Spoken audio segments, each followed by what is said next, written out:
A gente divide classicamente a República em a República Velha, a Era Vargas, período democrático, ditadura e a redemocratização. Na República Velha, você tem um período histórico que vai de 91 a 30, que é basicamente pensado da seguinte forma: um momento em que, mais uma vez, as elites brasileiras conduzem um processo, afinal a frase que se notabiliza é "e o povo assistiu a tudo bestializado", ou seja, não houve participação popular, e marca ainda mais uma crescente habilidade política, quando, na Constituição de 1891, você estabelece um adendo, uma pequena linha que estabelece o voto aberto.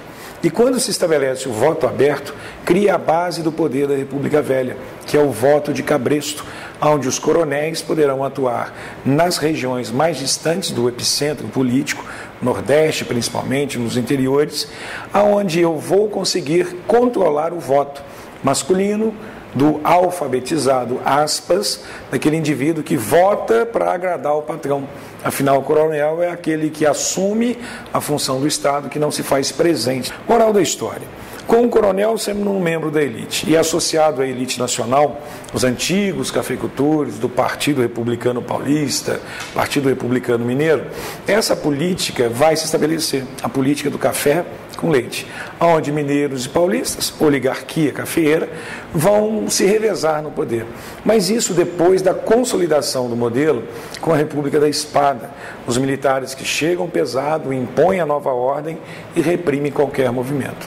E falando em repressão, essa ação do Estado, sob tutela da oligarquia cafeeira e com uma postura patrimonialista, que é usar do Estado como um bem pessoal, notadamente presente num convênio, como foi o Convênio de Taubaté de 1906, onde o Estado assume o ônus pela dívida crescente do café. A falta de um mercado consumidor vai ser compensado pela presença de quê? De um Estado que compra esses estoques. Mas aí você está vendo um processo de particularização dos lucros para a elite e socialização das perdas pela dívida.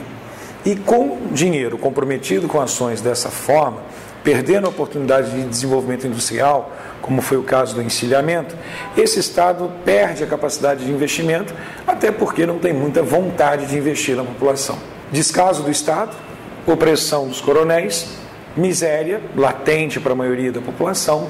Resultado, foi o período com maior número de revoltas, um período marcado por um grande número de revoltas urbanas, tais como vacina, chibata, semana de 22, tenentismo, movimentos de questionamento à nova ordem, mas sempre duramente reprimidos. Óbvio que semana de 22 não chega a ser um movimento armado, um movimento de caráter cultural elitista.